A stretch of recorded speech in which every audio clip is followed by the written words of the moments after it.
نحمده ونصلي على رسوله الكريم اما بعد اعوذ باللہ من الشیطان الرجیم بسم اللہ الرحمن الرحیم ولا تقولوا لمن يقتل في سبيل الله اموات بل احیاء ولكن لا تشعرون صدق اللہ العظیم۔ میرے محترم بزرگوں اور دوستوں اور اسٹیج پر تشریف فرما معزز علماء کرام،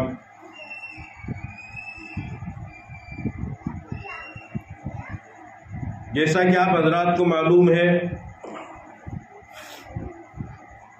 کہ آج کی ہماری یہ مجلس 9ویں مجلس ہے، اور ان 9 مجلسوں میں آپ کے سامنے ابتدائی 3-4 مجلسوں میں امیر المومنین خلیفۃ المسلمین حضرت عمر فاروق رضی اللہ تعالی عنہ کا تذکرہ آیا۔ اس کے بعد پھر نواسۂ رسول حضرت حسین رضی اللہ تعالی عنہ کے فضائل، مناقب، خصائل اور ان کی شہادت اور میدان کربلا میں انتہائی دلیرانہ و جرأت مندانہ ثابت قدمی کے ساتھ میں ان کا دشمنوں سے مقابلہ کرنا اور بالآخر مظلومانہ و مجاہدانہ طریقے پر شہید ہو جانا، اس کا تذکرہ بھی آپ کے سامنے آیا۔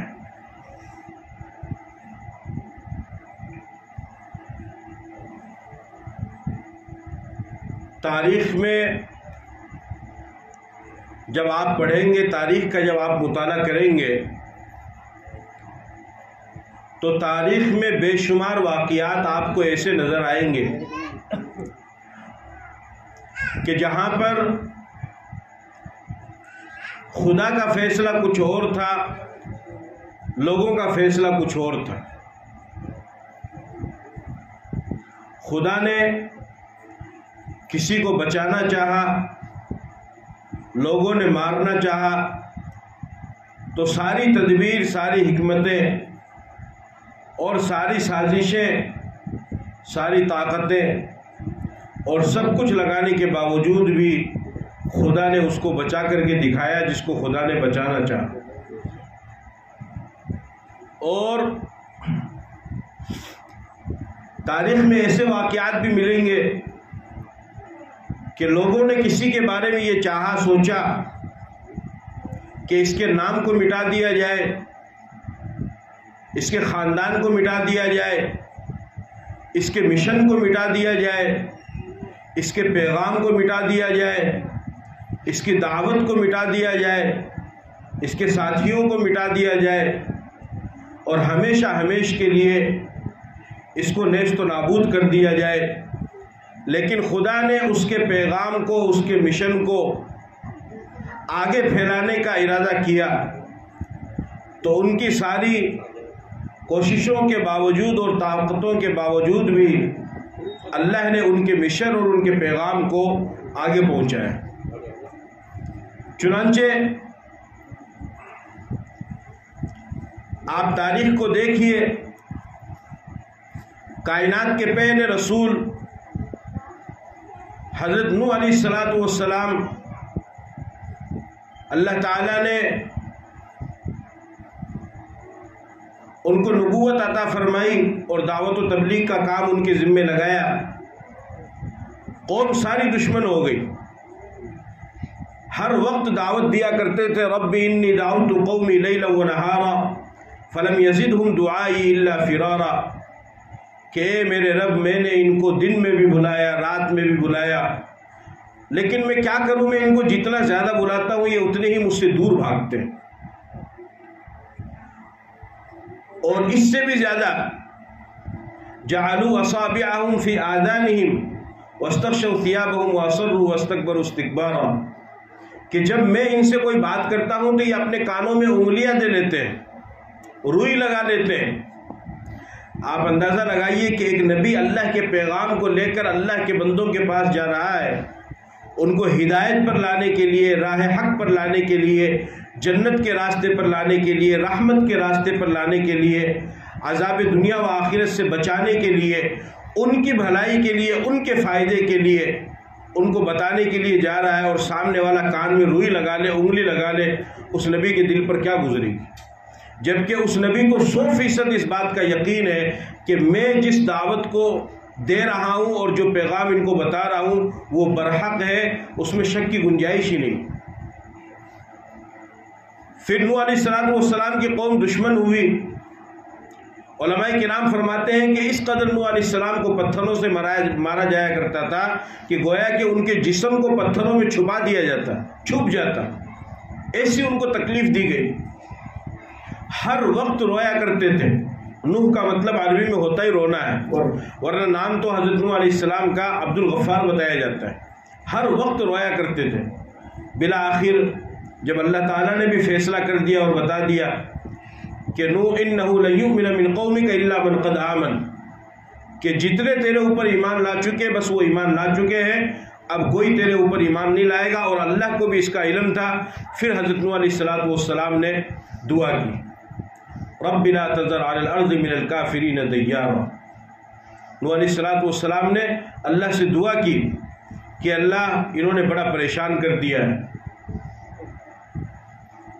نوح علیہ السلام کی بد دعا کی وجہ سے اللہ تعالیٰ نے ان کو غرق کیا۔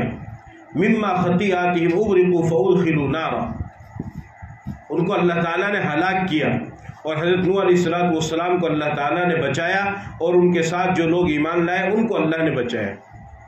تو قوم تو نوح علیہ السلام کو مارنا چاہتی تھی، ختم کرنا چاہتی تھی، ان کے پیغام کو مٹانا چاہتی تھی، لیکن اللہ کا فیصلہ تھا کہ مجھے نوح کے پیغام کو آگے بڑھانا ہے، تو اللہ تعالیٰ نے ان کے پیغام کو آگے بھی بڑھایا اور ان کو بچا کر کے بھی دکھایا۔ آگے آئیے، سیدنا ابراہیم علیہ السلام نے جب آنکھیں کھولی تو انہوں نے دیکھا کہ ان کا پورا جس ماحول میں وہ پیدا ہوئے سب کے سب بت پرست، یہاں تک کہ ان کا باپ وہ بت پرست بھی ہے اور بت فروش بھی ہے، ماں بھی وہی کام کرتی ہے، رشتہ دار عزیز و اقارب بھی وہی کام کرتے ہیں، یہاں تک کہ وقت کا جو بادشاہ ہے نمرود وہ بھی اسی کام میں لگا ہوا ہے۔ ابراہیم علیہ السلام نے ان کو سمجھایا اور فرمایا کہ لقد کنتم انتم وآباؤکم فی ضلال مبین، تم بھی گمراہی میں ہو، تمہارے باپ دادا بھی گمراہی میں تھے۔ کہنے لگے کہ وجدنا آباءنا لہا عابدین، ہم نے تو اسی پر اپنے باپ دادا کو فرمایا دیکھا ہے، تو آپ نے فرمایا کہ تم بھی غلط تھے، تمہارے باپ دادا بھی غلط تھے۔ بہرحال پھر ایک موقع پر حضرت ابراہیم علیہ السلام نے موقع دیکھا، اور جب قوم گئی میلے کے اندر میلہ دیکھنے کے لیے، تو اس وقت ابراہیم علیہ السلام کھڑے ہوئے اور انہوں نے ایک کلہاڑی لی اور ان کے بت کدے میں داخل ہوئے اور سب کو تہس نہس کر دیا اور بڑے والے کو چھوڑ دیا۔ فجعلهم جزازا الا كبيرا لهم لعلهم اليه يرجعون۔ اب وہ واپس آئے، واپس آنے کے بعد نمرود نے اعلان کیا کہ میلے میں سے واپس جا رہے ہو تو سب بت کدے کے اندر جائیں اور اپنے معبودان باطلہ کی پرستش اور شکرانہ ادا کرتے ہوئے اپنے گھروں کو جائیں۔ جب وہاں پر آئے تو انہوں نے دیکھا کہ یہاں تو سب سجدے کے اندر پڑے ہوئے ہیں، آواز اٹھی من فعل هذا بآلهتنا انه لمن الظالمین، کہ یہ تو بڑا ظالم آدمی ہے، یہ ہمارے ان معبودوں کے ساتھ یہ کام کس نے کیا ہے، یہ کس نے ان کو ختم کر دیا، ان کو مار دیا، ان کو تہس نہس کر دیا، ان کے ٹکڑے ٹکڑے کر دیا ہے۔ سمعنا فتى يذكرهم يقال له ابراہیم، ایک نوجوان، لوگوں نے کہا کہ ہم نے ایک نوجوان کا نام سنا ہے جس کا نام ابراہیم ہے، ہو نہ ہو اسی نے یہ کام کیا ہوگا۔ ابراہیم علیہ السلام کو مدعو کیا گیا، کہنے لگے انت فعلت هذا بآلهتنا یا ابراہیم، کہ تو نے کیا ہے؟ ابراہیم علیہ السلام نے فرمایا بل فعله كبيرهم هذا فاسألوهم ان كانوا ينطقون، کہ ان کے بڑے نے کیا ہے، ان کے بڑے نے کیا ہے، آپ ان سے پوچھئے۔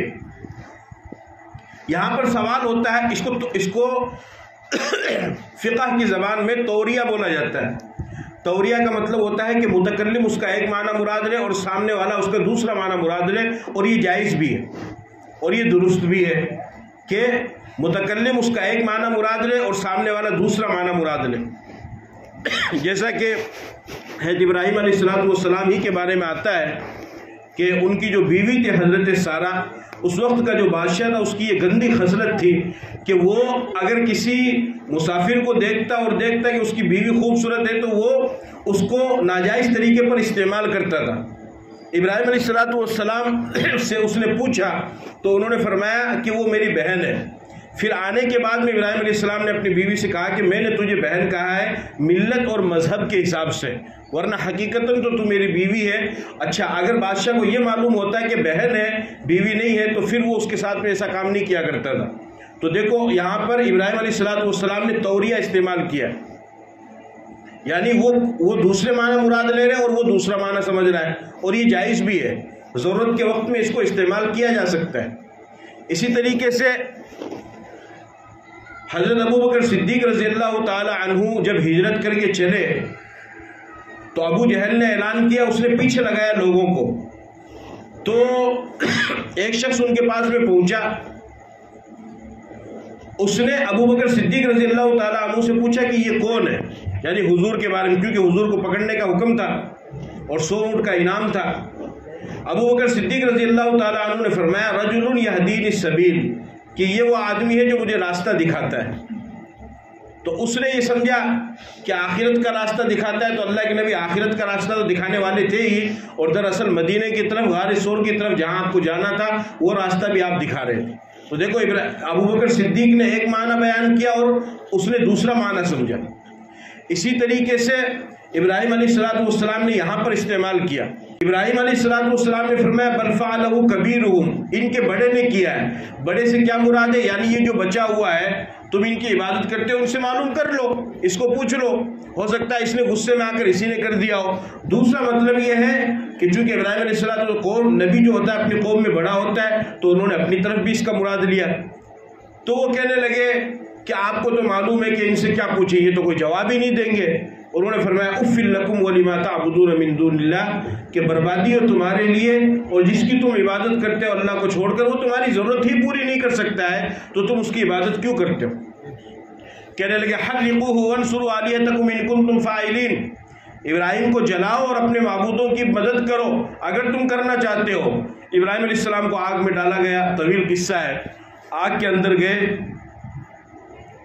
اور اللہ تعالیٰ نے آگ کو حکم دیا یا نار کونی بردا وسلاما علی ابراہیم، کہ آگ یہ امانت ہے، تجھے جلانا نہیں ہے، اس کو اپنے اندر امانت سمجھ کر کے رکھنا ہے۔ آگ نے ذرہ برابر بھی ان کو کوئی نقصان نہیں پہنچا۔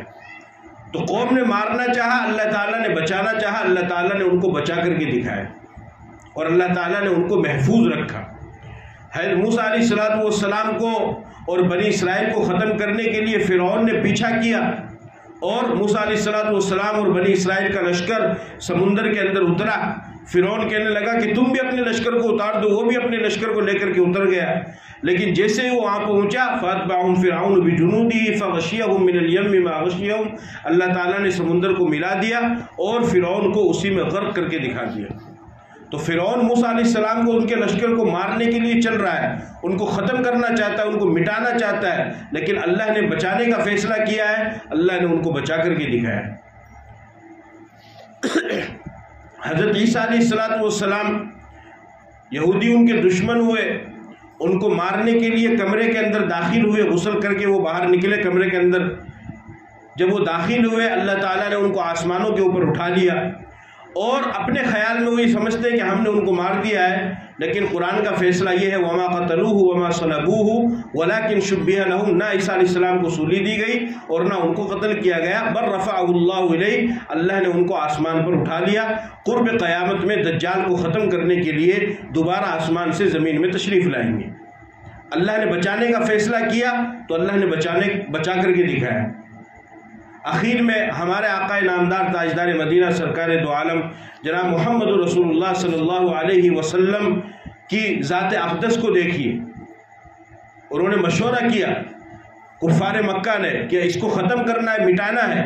وَإِذْ يَمْكُرُ بِكَ الَّذِينَ كَفَرُوا لِيُثْبِتُوكَ أَوْ يَقْتُلُوكَ أَوْ يُخْرِجُوكَ، اس کو بیڑی میں ڈالو یا قتل کر دو یا اس کو در بدر کر دو، شہر سے اس کو نکال دو۔ یہ لوگ مشورہ کر رہے ہیں دار الندوہ میں بیٹھ کر کے، انہوں نے مشورہ کیا کہ محمد کے ساتھ کیا کرنا ہے۔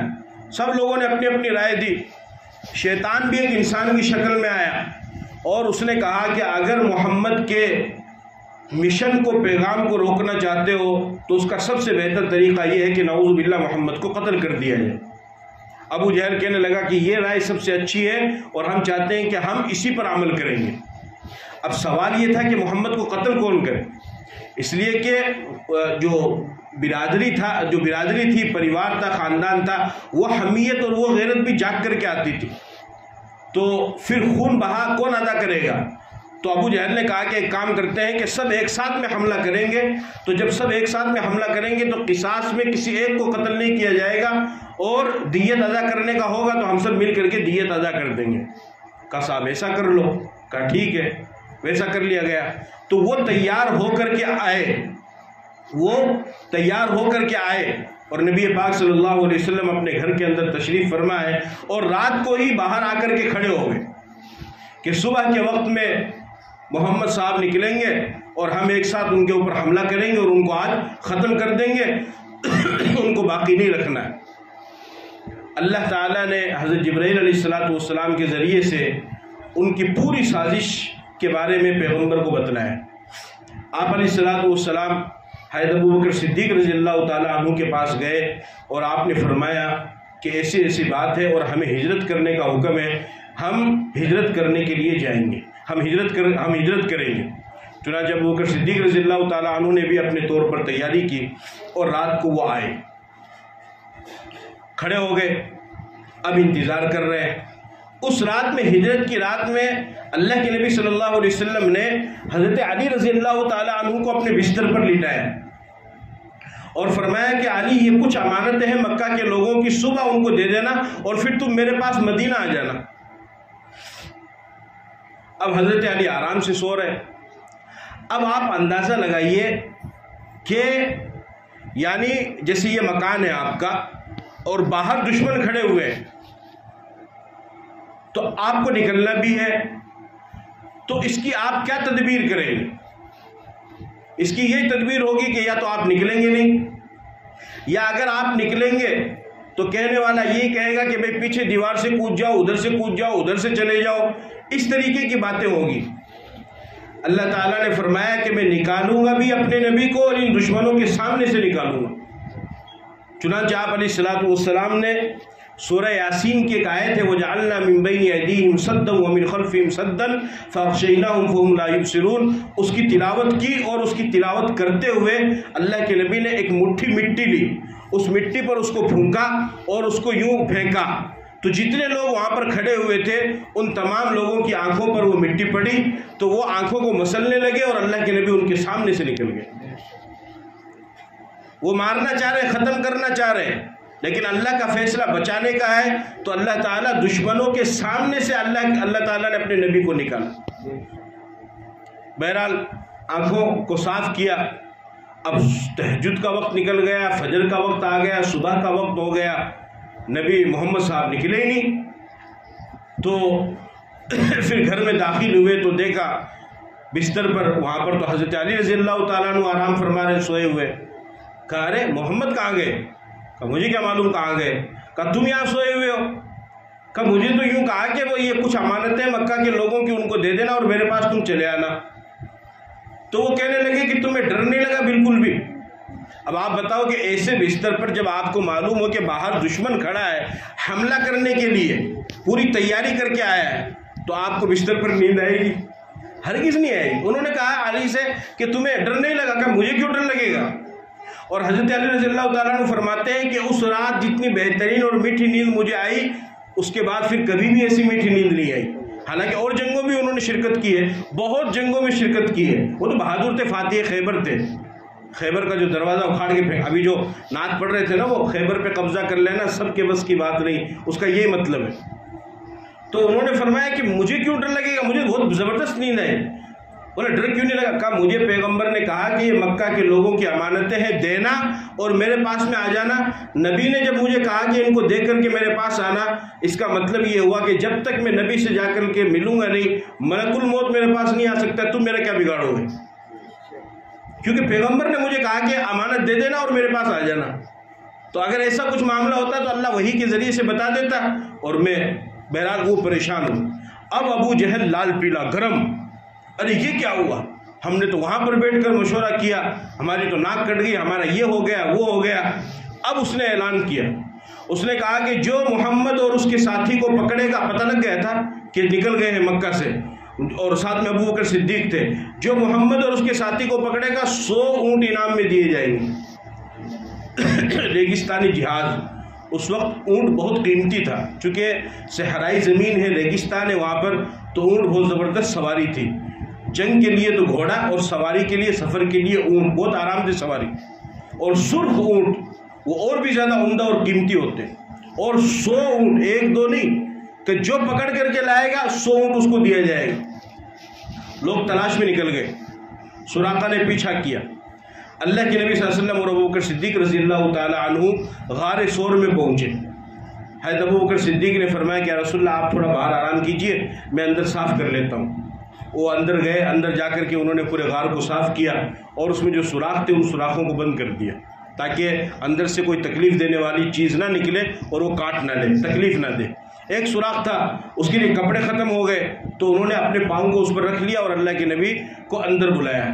اب پیغمبر آرام کر رہے ہیں اور آپ کا چہرے مبارک ابو بکر صدیق کے پاؤں مبارک پر رکھا ہوا ہے۔ کیا خوش نصیب انسان ہوگا کہ جس کو پوری رات پیغمبر کی زیارت، چہرے کی زیارت کرنے کا موقع ملا۔ کتنا فیض ابو بکر صدیق اپنے دل کے اندر لے رہا ہوگا کہ سیکنڈ سیکنڈ، لمحہ لمحہ، ایک نظر، ایک پل کے لیے، ایک ساعت کے لیے بھی نظر ادھر سے ادھر نہیں، پیغمبر کے چہرے کی زیارت کر رہا ہے اور پیغمبر آرام فرما رہا ہے۔ کیسا فیض انہوں نے پایا ہو۔ اسی لیے تو حضرت عمر رضی اللہ تعالی عنہ ابو بکر صدیق رضی اللہ تعالی عنہ پر بہت زیادہ رش کیا کرتے تھے، بہت زیادہ۔ ایک مرتبہ اللہ کے نبی صلی اللہ علیہ وسلم آرام فرما رہے ہیں، اور آپ کی چہیتی اور لاڈلی بیوی حضرت عائشہ رضی اللہ تعالیٰ عنہ وہ بھی آرام فرما رہی۔ آسمان پر تارے نکلے ہوئے، حضرت عائشہ رضی اللہ تعالیٰ عنہ نے پوچھا کہ یا رسول اللہ کیا کوئی ایسا انسان ہے کہ جس کی نیکیاں تاروں سے بھی زیادہ ہے؟ کہ تارے انگنت ہے، تو کوئی ایسا بھی انسان ہے؟ آپ نے فرمایا ہے۔ پوچھا کون؟ کہنے لگے عمر۔ اب حضرت عائشہ نے جب عمر کا نام سنا تو ان کو دھچکا لگا، کیونکہ وہ تو ابو بکر صدیق کی بیٹی تھی، تو ان کا یہ خیال تھا کہ بھئی میرے والد کا نام آنا چاہیے تھا، یہ تو عمر کا نام آ گیا۔ تو حضرت حضور صلی اللہ علیہ وسلم نے جب دیکھا کہ عائشہ تھوڑی سی پریشان ہے، تو آپ نے فرمایا کہ عائشہ گھبرائی ہوئی سی معلوم ہو رہی ہو؟ کہا ہاں۔ کہا کیوں؟ کہ بس میں نے کچھ اور سوچ رکھا تھا۔ تو آپ سمجھ گئے، آپ نے فرمایا لَلَيْلَةُ أَبِي بَكْرٍ خَيْرٌ مِّنْ حَسَنَاتِ عُمَرَ، ابو بکر کی ایک رات کی نیکی عمر کی ساری زندگی کی نیکیوں سے زیادہ ہے۔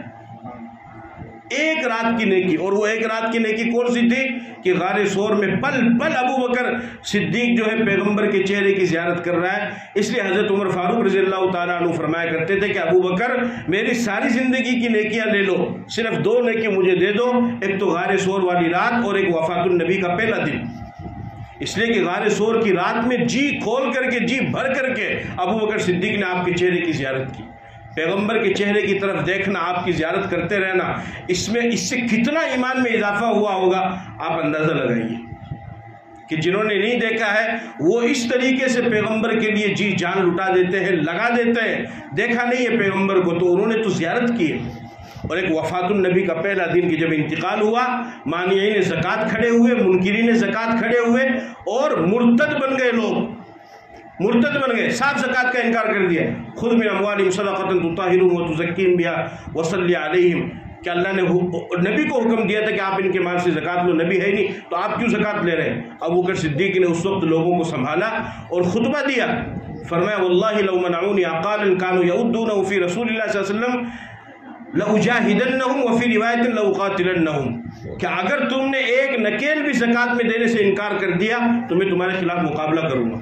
تم کیسے وہ کر رہے ہو؟ حضرت اسامہ رضی اللہ تعالیٰ عنہ کے لشکر کو تیار کیا، لوگوں نے کہا حالات ٹھیک نہیں، ان کو واپس بلا لیجئے۔ ابو بکر صدیق نے فرمایا کہ نبی نے اس لشکر کو تیار کر دیا ہے، حالات ٹھیک ہو یا نہ ہو میں تو اس لشکر کو روانہ کروں گا۔ یعنی ابو بکر صدیق کا دل گردہ تھا، اور ان کی فراست ایمانی تھی اور ان کی ہمت تھی کہ اس وقت انہوں نے لوگوں کو کنٹرول کیا، ورنہ حضرت عمر رضی اللہ تعالی عنہ وہ بھی لوگوں کو کنٹرول نہیں کر پا رہے تھے، اس لیے کہ حضور کی وفات کا اتنا صدمہ لوگوں کے اوپر پہنچا ہوا تھا۔ بلکہ حضرت عمر رضی اللہ تعالیٰ عنہ نے تو فرمایا کہ حضور کا انتقال نہیں ہوا ہے، سن لو کان کھول کر کے، وہ اللہ سے بات کرنے کے لیے گئے ہیں جس طرح موسیٰ علیہ السلام بات کرنے جایا کرتے تھے، اور وہ واپس آئیں گے۔ خبردار اگر کسی نے کہا کہ محمد کا انتقال ہو گیا ہے تو میں اس کو قتل کر دوں گا۔ وہ بھی نہیں کنٹرول کر پا رہے تھے، لیکن ابو بکر صدیق نے سب کو کنٹرول کیا اور زبردست خطبہ دیا اور فرمایا کہ لوگوں سنو، محمد ایک انسان تھے جس طریقے سے ہم انسان ہیں، اور وہ اللہ کے رسول تھے، اور باقی رہنے والی ذات صرف اللہ کی ہے۔ محمد کو اللہ تعالیٰ نے بھیجا تھا نبی بنا کر کے، اور وقت دے کر کے آج 63 سال کی اپنی عمر پوری کر کے وہ دنیا سے جا چکے ہیں، اور جو خدا ہے جس کی تم عبادت کرتے ہو آج بھی موجود ہے، اس کی عبادت کو جاری رکھو۔ حضور دنیا سے جا چکے ہیں، انہوں نے کنٹرول کیا۔ اس کے لیے حضرت عمر کہا کرتے تھے کہ ابو بکر، غار سور والی رات اور وفات النبی کا پہلا دن، اس کی نیکیاں تم مجھے دے دو، میری ساری زندگی کی نیکیاں لے لو۔ چنانچہ آپ صلی اللہ علیہ وسلم حضرت ابو بکر صدیق رضی اللہ تعالیٰ عنہ کے ساتھ غار سور میں رہے۔ پھر وہ سانپ والا واقعہ بھی پیش آیا، سانپ نے ڈسا، پھر آپ نے لعاب دہن لگایا، پھر وہ زہر کا اثر ختم ہوا، پھر وہ جنات تھا، ایک لمبی تفصیل ہے۔ بہرحال ابو جہل نے اعلان کیا 100 اونٹوں کا، تو لوگ 100 اونٹ کے لالچ میں، انعام لینے کے چکر میں چاروں طرف نکل پڑے۔ وہاں پر بھی پہنچ گئے، تو اب اللہ نے ایسا انتظام کیا کہ اس غار سور کا جو سوراخ تھا جس میں سے داخل ہوئے تھے، وہاں پر مکڑی نے جالا تنا اور کبوتری نے انڈا دے دیا۔ جالا تو آپ جانتے ہیں، مکڑی کا جالا تو بہت مضبوط ہوتا ہے، لوہے کا۔ ان اوہن البیوت لبیت العنکبوت، بالکل معمولی سا جالا ہوتا ہے، ہلکا سا جھاڑو ماریے اس کا جالا ٹوٹ جائے گا، اور کبوتری نے انڈا دے دیا۔ اب دشمن پہنچ گئے، ایک دم غار پر منہ کے اوپر پہنچے ہوئے، یعنی اتنا قریب پہنچ گئے کہ اگر صرف تھوڑا سا نیچے جھک کر کے دیکھیں تو اللہ کے نبی ان کو نظر آ جائیں گے، ابو بکر صدیق نظر آ جائیں گے، اور حضور ان کو، اور ابو بکر صدیق ان کو دیکھ رہے ہیں، اور ابو بکر صدیق گھبرا بھی رہے تھے۔ ان کو اپنی فکر نہیں تھی، پیغمبر کی فکر تھی۔ جب آپ چل رہے تھے، ابو بکر صدیق رضی اللہ تعالیٰ عنہ کبھی دائیں طرف چلے، پھر آگے آ جائے، پھر بائیں طرف چلے، پھر پیچھے کی طرف، کبھی ادھر کبھی۔ آپ نے پوچھا ابو بکر کیا بات ہے؟ کہا یا رسول اللہ مجھے خیال آتا ہے کہ دشمن ادھر سے حملہ کرے گا، میں ادھر آ جاتا ہوں، مجھے خیال آتا ہے کہ آگے سے حملہ کرے گا، میں آگے آ جاتا ہوں، مجھے خیال آتا ہے کہ پیچھے سے حملہ کرے گا، میں آپ کے پیچھے کی طرف آ جاتا ہوں۔ کیا جذبہ تھا، کیا ایمان تھا کہ مجھے خیال آتا ہے اور میں ادھر ہی گھوم جاتا ہوں۔ چنانچہ اللہ کے نبی صلی اللہ علیہ وسلم نے ابو بکر صدیق کو تسلی دی، اور اللہ کے نبی نے فرمایا لا تحزن ان اللہ معنا، کہ ابو بکر گھبراؤ مت، اللہ ہمارے ساتھ ہے، ہم صرف دو ہی نہیں ہیں، اللہ ہمارے ساتھ میں ہے، اللہ کے پیغام کو لے کر کے ہم نکلے ہیں، اللہ ہماری مدد کرے گا۔ کہ یا رسول اللہ دیکھو تو صحیح، ایک دم اوپر کھڑے ہیں، بس صرف تھوڑا سا جھک کر کے دیکھ لیں۔ تو اس میں سے ایک نے کہا کہ یار اتنی دور ڈھونڈتے ہوئے آ گئے تو تھوڑا سا اندر بھی دیکھ لو، اب اور دقت۔ تو دوسرا، دیکھو اللہ کیسے ذہن کو بدلتا ہے، دوسرا کہنے لگا کہ بیوقوف ہے کیا، اگر یہ مکڑی کا جالا کبوتر اگر کوئی جاتا بھی انسان تو یہ نہیں ٹوٹتے۔ دیکھو اللہ کا نظام دیکھو۔ جبکہ یہاں پر نقطے کی بات یہ سمجھیے، حضرت مولانا یعقوب صاحب نانوتوی رحمۃ اللہ علیہ نے ایک نقطہ بیان کیا ہے کہ جب انسان کی کوئی چیز گم ہوتی ہے تو انسان وہاں پر بھی دیکھتا ہے جہاں پر اس کو 100% یقین ہے کہ یہاں پر میری چیز نہیں پڑی ہوگی۔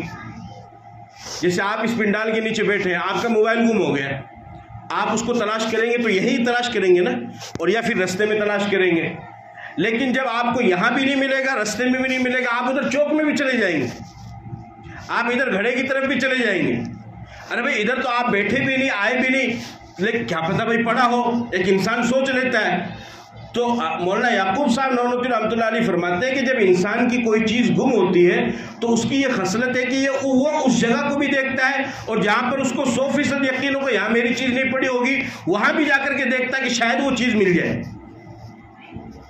تو اس حساب سے وہ جو دشمن وہاں پر پہنچے تھے انہوں نے اس پوری جگہ کو دیکھ لیا، لیکن تھوڑی دیر کے لیے ان کے دماغ میں یہ بات آئی تھی کہ بھئی اس سوراخ کو بھی دیکھ لیں، تو وہ اس کو بھی دیکھ لیتے، اگرچہ ان کا دماغ نہیں مان رہا تھا اور کسی کا بھی نہیں مانے گا، کسی کا بھی خیال ہی نہیں جائے گا کہ مکڑی کا جالا ہے اور کبوتری نے انڈے دیے ہیں، اگر کوئی انسان جائے گا تو یہ ٹوٹے گا نہیں۔ لیکن چونکہ ان کو کسی کو تلاش کرنا تھا تو انسان ویسے بھی تلاش کرتا ہے، تو وہ بھی اس کو تلاش کر سکتے تھے اور تلاش کرنے کے لیے اس جگہ کو بھی دیکھ سکتے تھے کہ جب یہاں تک آ گئے تو ایک نظر اس میں بھی مار لو، لیکن اللہ نے ان کے ذہن کو ہی گھما دیا۔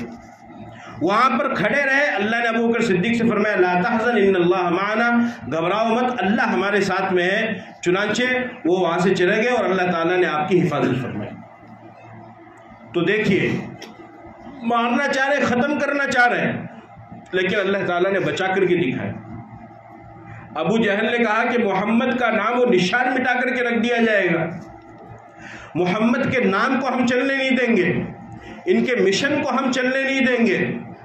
اللہ پاک نے اپنے نبی کا نام ایسا چلایا کہ آج پوری دنیا کا اگر آپ سروے کر کر کے دیکھیں گے تو سب سے زیادہ نام والے آپ کو محمد والے ملیں، کہ جو صرف نبی کی محبت میں اپنی اولاد کا نام محمد رکھتے ہیں، اور اگر اپنی اولاد کا نام صرف محمد نہ رکھے تو پھر وہ عظمت اور برکت حاصل کرنے کے لیے اپنے نام کے آگے محمد لگاتے ہیں۔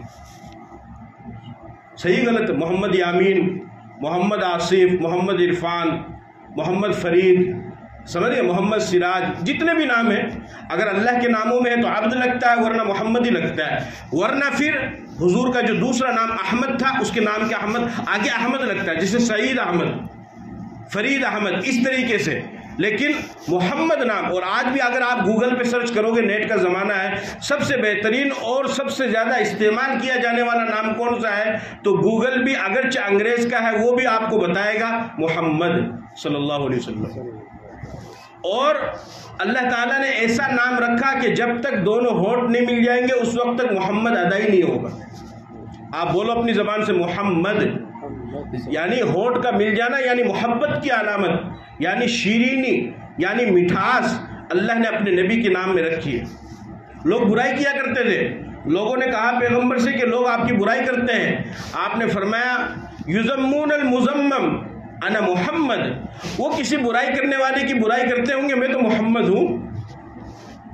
وہ کرتے ہوں گے کسی کی برائی لیکن میں تو محمد ہوں، اور محمد کے معنی قابل تعریف۔ اور آپ میں سے کسی کی عمر 50 سال ہے، کسی کی 60 سال ہے، کسی کی 70-80 سال ہے، آپ ایمانداری سے بتاؤ کیا آپ نے اپنی زندگی میں کبھی بھی کسی کا نام ابو جہل سنا، ابو لہب سنا، عتبہ شیبہ سنا؟ نہ سنا، نہ سنیں گے۔ جو مٹانا چاہتے تھے اللہ نے ان کو مٹا کر کے رکھا، اور جن کو اللہ نے بچانا چاہا اللہ تعالیٰ نے ان کو بھی بچایا، ان کے پیغام اور ان کے مشن کو بھی بچایا۔ اسی طریقے سے حضرت حسین رضی اللہ تعالی عنہ، یزیدیوں نے سمجھا کہ ہم ان کو ختم کر دیں گے، ان کو مٹا دیں گے، ان کے نام و نشان کو مٹا کر کے رکھ دیں گے، لیکن آج بھی دنیا امام حسین کو جانتی ہے، عقیدت اور احترام سے ان کا نام لیتی ہے، اور یزیدیوں کو آج کوئی جانتا اور پہچانتا بھی نہیں ہے۔ اور جب بھی ان کمبختوں کا، ان ظالموں کا نام آتا ہے، سب کی زبان پر ایک ہی بات آتی ہے کہ اللہ کی ان پر لعنت اور پھٹکار۔ اور حضرت حسین کا جب بھی نام آتا ہے، چاہے کتنا ہی گنہگار مسلمان کیوں نہ ہو، اس کا دل پھر بھی پسیج جاتا ہے، نرم ہو جاتا ہے کہ کس طریقے سے اس بے آب و گیا میدان کے اندر 3 دن تک بھوکے پیاسے رہنے کی حالت میں، جس میں خاندان رسول میں مرد بھی ہیں، عورتیں بھی ہیں، بچے بھی ہیں، بوڑھے بھی، جوان، سب کے سب 3 دن تک بھوکے پیاسے رہ کر کے کس طریقے سے انہوں نے قربانی دی۔ آج ہی کی تو رات ہے، کل کے دن تو جنگ ہو ہی گئی تھی، آج کی رات میں کیا ان کے اوپر گزری ہوگی، کیا انہوں نے اللہ کو منایا ہوگا، اور کیا انہوں نے اللہ کی عبادت کی ہوگی کہ 3 دن کے بھوکے اور پیاسے ہیں، اور کل کے دن ان کو شہادت ملنے والی ہے۔ چنانچہ جب سوئے تو تھوڑی سی آواز نکلی، بہن زینب نے پوچھا کہ بھائی کیا ہوا؟ کہنے لگے کہ بہن سویا تھا، خواب میں اللہ کے نبی صلی اللہ علیہ وسلم کی زیارت ہوئی، آپ نے فرمایا کہ بیٹا ہم تمہارا انتظار کر رہے ہیں، اور ہو سکتا ہے کہ کل تم ہمارے پاس آ جاؤ گے اور ہم سے ملاقات کر لو گے اور ہم تم کو پانی پلائیں گے۔ اور آپ نے دیکھا کہ یعنی آپ نے اس مٹی کو ایک بوتل کے اندر لیا، اور آپ نے فرمایا کہ میں قیامت کے دن اس کو لے کر کے آؤں گا، اور جن لوگوں نے میرے نواسے کو اور میرے گھر والوں کو شہید کیا ہے، میں قیامت کے دن اللہ سے انصاف دلواؤں گا۔ تو یزید تو سمجھ رہا تھا کہ وہ مٹ گئے، ختم ہو گئے، ان کے سر قلم کر دیے گئے، ان کے سر کو جسم سے الگ کر دیا گیا، ان کی لاش کو رون دیا گیا، گھوڑے ان کے اوپر دوڑا دیے گئے، اور وہ جو 72 ساتھی تھے ان تمام کو ختم کر دیا گیا، اور کچھ عورتیں اور 2-4 جو بچے تھے وہ باقی رہ گئے۔ پھر وہ کسی طریقے سے مدینہ میں پہنچے، لیکن ان کو وہاں پر، اور وہ بڑے خوش ہو رہے تھے کہ ہم نے بدلہ لے لیا، ہم نے ان کو ختم کر دیا، ہم ان کے نام و نشان کو ہم نے ان کو مٹا دیا۔ لیکن اس کے باوجود بھی آپ ایمانداری سے بتاؤ، آج اتنے سال گزر چکے ہیں، کیا یزید کا کوئی نام لینا بھی گوارا کرتا ہے؟ نہیں کرتا۔ کوئی نام رکھنا بھی گوارا نہیں کرتا۔ کیا ابن زیاد کا کوئی نام لینا بھی گوارا کرتا ہے؟ اور حضرت حسین کا جب بھی نام آتا ہے، تذکرہ آتا ہے، مسلم تو مسلم، غیر مسلم بھی ان کی بہادری کے قائل۔ یہاں تک کہ ہمارے وطن عزیز ہندوستان کے بابائے قوم مہاتما گاندھی نے کہا کہ امام حسین کے پاس جو 72 سپاہی تھے، اگر ویسے 72 سپاہی بہادر اور جرأت مند میرے پاس میں ہوتے تو میں صرف 24 گھنٹے میں ہندوستان کو آزاد کرا لیتا۔ ابھی تو اس میں بہت سال لگے، لیکن 24 گھنٹے میں، کہ جس طریقے سے انہوں نے طاقت اور بہادری کے ساتھ بھوک اور پیاس کے عالم میں انہوں نے قربانی دی۔ تو میں آپ کو یہ بتا رہا ہوں کہ جو انسان اللہ کے نام پر قربانی دیتا ہے تو بظاہر سامنے والا دشمن یہ سمجھتا ہے کہ ہم نے اس کو مٹا دیا، اس کے نام کو مٹا دیا، اس کے کام کو مٹا دیا، اس کے مشن کو مٹا دیا، اس کے پیغام کو مٹا دیا، لیکن وقتی طور پر تو وہ ایسا ضرور محسوس ہوتا ہے کہ ختم ہو گیا، لیکن اللہ ان کی قربانیوں کو قیامت تک زندہ رکھتا ہے، لوگ یاد رکھتے ہیں۔ تو یہ سبق ہے ہمارے لیے بھی کہ جب کبھی بھی اسلام کے لیے، دین کے لیے کبھی بھی کوئی ایسا وقت آئے تو قربانی دینے سے پیچھے نہ ہٹیں۔ قربانی دینے پر اللہ تعالیٰ برکتیں بھی عطا فرماتے ہیں، اور ناموں کو بھی زندہ رکھتے ہیں، اور نسلوں کو بھی اللہ تعالیٰ آباد رکھتے ہیں، نسلوں کو بھی آباد رکھتے ہیں۔ جب ان کو ختم کر دیا گیا، ان کو شہید کر دیا گیا، تو اسی میدان کربلا میں نماز کا وقت ہوا تو مؤذن نے اذان دی، مؤذن نے اذان دی، اس نے کہا اشہد ان لا الہ الا اللہ، پھر اس کے بعد کہا اشہد ان محمد رسول اللہ۔ تو وہ ظالم سمجھ گئے، وہ کہنے لگے کہ دیکھو ہم نے بظاہر تو ان کے خاندان کو ختم کر دیا ہے، لیکن ان کے نانا کا تذکرہ تو ابھی بھی ہو رہا ہے کہ میں گواہی دیتا ہوں کہ محمد اللہ کے رسول ہے۔ وہ محمد کون ہے؟ یہ حسین کے نانا ہے، یہ میدان کربلا میں شہید ہونے والے ان کے وہ رشتہ دار ہیں، اور قیامت تک محمد رسول اللہ کا نام چلتا رہے گا تو حضرت حسین کا بھی نام چلتا رہے گا۔ حسینیت زندہ رہے گی، حسینیت باقی رہے گی، اور یزیدیت ختم ہو گئی ہے اور ہمیشہ کے لیے ختم ہو جائے گی۔ اس لیے حضرت حسین کا پیغام بھی یہ ہے کہ ہر وقت قربانی دینے کے لیے تیار رہے، اور جب کبھی بھی ایسے حالات آ جائے تو ان حالات سے نہ گھبرائیں، اللہ سے شکوہ نہ کریں، اللہ سے شکایت نہ کریں کہ صاحب میں تو اتنے نیک کام کرتا ہوں، میں تو 5 ٹائم کی نماز بھی پڑھتا ہوں، میں تو ذکر بھی کرتا ہوں، میں تو قرآن کی تلاوت بھی کرتا ہوں، میں تو عبادت بھی کرتا ہوں، موقع ملتا ہے میں حج اور عمرہ کرنے کے لیے بھی جاتا ہوں، میرے اوپر تو اتنے حالات آ رہے ہیں، اور وہ نہ نماز پڑھتا ہے نہ کچھ کرتا ہے، ہمارا پڑوسی ہے، وہ پیسے بھی خوب کما رہا ہے، بلڈنگ بھی خوب بنا رہا ہے، گاڑیاں بھی ایک سے ایک لا رہا ہے، زمین بھی خوب خرید رہا ہے، اس کا کاروبار بھی خوب چل رہا ہے۔ یہ ضروری نہیں ہے کہ آپ کے ساتھ اگر آپ عبادت کر رہے ہیں تو آپ کے ساتھ میں ایسا معاملہ کیا جائے گا۔ حضرت حسین سے زیادہ اللہ کا قریبی اور کون ہو سکتا ہے؟ حضرت حسین سے زیادہ اس وقت بڑا متقی کون ہو سکتا تھا؟ حضرت حسین سے زیادہ بڑا پرہیزگار کون ہو سکتا تھا؟ لیکن اس کے باوجود بھی کیا اللہ کو معلوم نہیں تھا؟ آپ مجھے بتاؤ کہ جس وقت یہ سارا معاملہ ہوا، کیا اس وقت اللہ آسمان سے پتھر نہیں برسا سکتا تھا؟ اللہ نے نہیں برسایا قوم لوط کے اوپر، زمین کو اوپر نیچے نہیں کیا، جعلنا عالیہا سافلہا وامطرنا علیہم حجارۃ من سجیل، نشان لگے ہوئے تھے پتھروں کے اوپر اور نام لکھے ہوئے تھے کہ یہ پتھر فلاں مجرم کے لگے گا، یہ فلاں مجرم کے لگے گا۔ اللہ نے پتھروں کی بارش برسائی، کیا اپنے خاندان، اپنے نبی کے خاندان کو بچانے کے لیے پتھروں کی بارش نہ برسا دیتا؟ کیا زمین کو اوپر نیچے نہ کر دیتا؟ کیا ہواؤں کا عذاب نہ بھیج دیتا؟ کیا طوفان کو نہ بھیج دیتا؟ کیا ان کو اللہ تعالیٰ فالج کی بیماری ان کے اوپر نہ ڈال دے؟ سب کچھ اللہ کر سکتا تھا، لیکن اس کے باوجود بھی اللہ نے نہیں کیا کہ دنیا کو یہ پیغام دینا ہے کہ دنیا میں ایسے حالات آئیں گے، قربانی دینی پڑے گی، یہاں تک کہ میرے نبی کے خاندان کے اوپر اگر ایسے حالات آئے تو تمہارے اوپر بھی آئیں گے، اس کو خندہ پیشانی سے برداشت بھی کرنا ہے، قبول بھی کرنا ہے، اس کے لیے قربانی بھی دینی ہے۔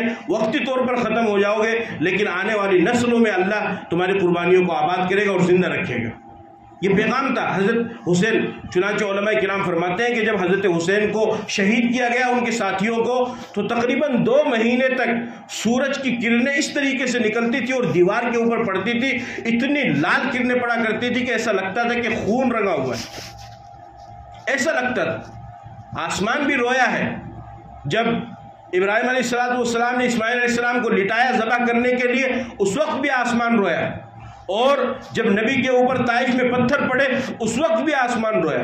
جب حضرت حسین رضی اللہ تعالیٰ عنہ کو بے دردی کے ساتھ بغیر کسی جرم کے مظلومانہ طریقے سے ان کو شہید کر دیا گیا، اس وقت بھی آسمان رویا. یہ اللہ کا نظام ہے کہ اللہ اپنے نیک بندوں کو کبھی اس طریقے سے بھی آزماتا ہے اور یہاں تک بھی پہنچا دیتا ہے کہ صحابہ نے پیغمبر سے کہا کہ یا رسول اللہ یہ تکلیفیں یہ پریشانیاں کب تک جھیلیں گے؟ آپ تو حق پر ہیں اور ہم بھی حق پر ہیں، پھر یہ کیوں؟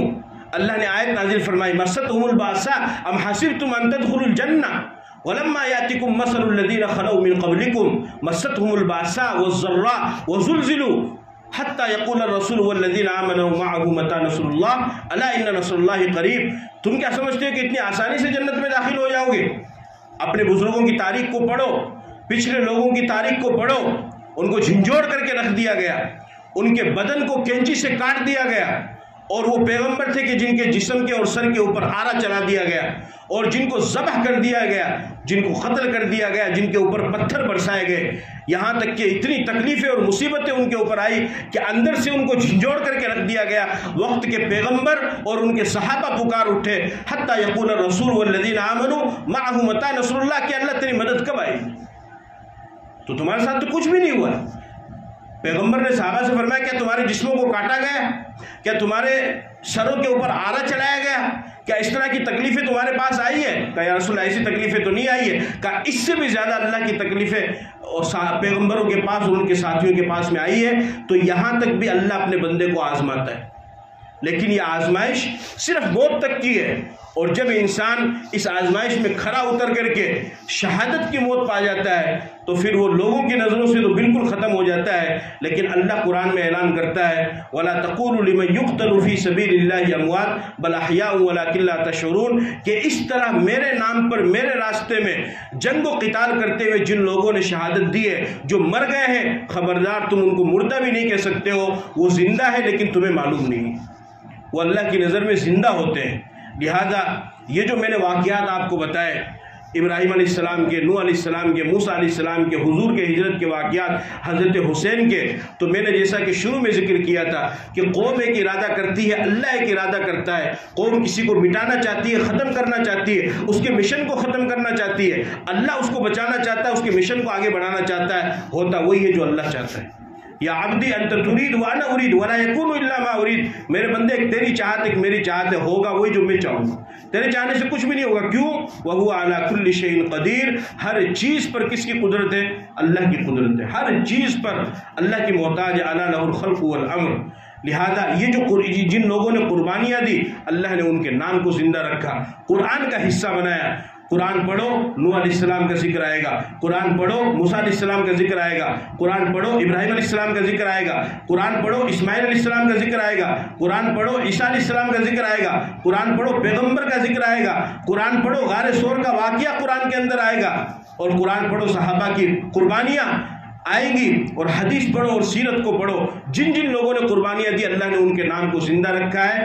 اور یہی حضرت حسین اور واقعہ کربلا کا فلسفہ ہے کہ قربانیاں دو گے تو اللہ تعالیٰ تمہیں کامیابی دے گا. اور یہاں تک بھی اگر اللہ آزمائش پر آئے تو اس آزمائش پر کھرا اترنا ہے، شکوہ اور شکایت اپنی زبان پر نہیں لانا ہے. جب پیغمبر کے خاندان کے ساتھ اور نواز رسول کے ساتھ یہاں تک معاملہ ہو سکتا ہے کہ بغیر ظلم و ستم جرم کے ان کے سر کو زخمی کر دیا جائے اور ان کے سر کو لہرایا جائے فضاؤں کے اندر، اور ان کے سر پر ظالم ان کے ہونٹ کے اوپر ظالم چھڑی کو مارے اور وہ مذاق اڑائے اور وہ کہے کہ ہم نے ان کو ختم کر دیا ہے. ایک صحابی کھڑے ہوتے ہیں، وہ کہتے ہیں کہ ظالم اس ہونٹ کے اوپر سے اپنی چھڑی کو اٹھا.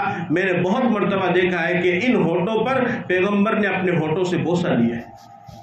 جن کو پیغمبروں نے اپنی گود میں کھلایا، جن کو پیغمبر نے، آپ جب سجدے میں جاتے حسن حسین میں سے کوئی آ جاتا آپ سجدے کو لمبا کر دیا کرتے تھے، لیکن آپ سجدے سے سر نہیں اٹھاتے تھے۔ آپ جمعے کے دن خطبے پہ ممبر پہ خطبہ دے رہے، حسن حسین میں سے کوئی آ گیا، آپ ممبر پر سے اتر کر کے ان کو لینے کے لیے جاتے، ان کو گود میں اٹھا لیتے اور ان کو گود میں اٹھا کر کے پھر خطبہ دیا کرتے تھے، لیکن آپ ان سے اتنی محبت کیا کرتے تھے۔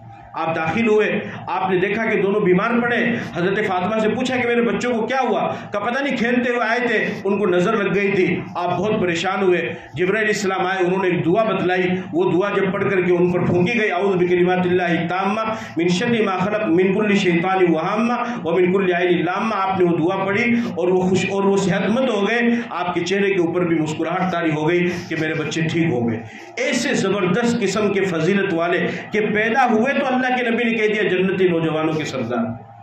جب پیغمبر کی خوشخبری ملنے کے بعد خدا کی قسم اگر حسن اور حسین ایک عمل بھی نہ کرتے، کوئی عمل نہ کرتے، کچھ نہ کرتے، اس کے باوجود بھی پیغمبر کی زبان سے مہر لگ چکی تھی، کوئی عمل نہ کرتے، تب بھی وہ جنتی نوجوانوں کے سردار رہتے۔ پھر کیا ضرورت تھی کربلا میں جانے کی؟ پھر کیا ضرورت تھی قربانیاں دینے کی؟ پھر کیا ضرورت تھی خانوادہ رسول کو قربان کرانے کی؟ پھر کیا ضرورت تھی بے آب و گیا میدان میں جا کر کے دشمنوں سے مقابلہ کرنے کی اور ظالموں کا ساتھ نہ دینے کی؟ کہ بتانا تھا آنے والی نسلوں کو کہ جب اسلام اور دین کے لیے قربانی دینی پڑے تو تم تیار رہو اور تم قربانی دو۔ قتل حسین اصل میں مرگ یزید ہے، اسلام زندہ ہوتا ہے ہر کربلا کے بعد۔ اگر وہ کربلا نہ ہوتا تو پھر ہمیں کہاں سے سبق ملتا، ہمیں کہاں سے روشنی ملتی؟ تو وہ تو ہمیشہ کے لیے شہید ہو گئے اور ہمارے لیے سبق چھوڑ گئے۔ اس لیے ہمیں چاہیے کہ ہم بھی اس کا ارادہ کریں کہ دین اور اسلام کے لیے جب کبھی بھی کوئی تقاضا آئے تو قربانی کے لیے ہم تیار رہیں انشاءاللہ۔ اللہ تعالیٰ مجھے اور آپ کو عمل کی توفیق عطا فرمائے۔ وآخر دعوانا الحمدللہ رب العالمین۔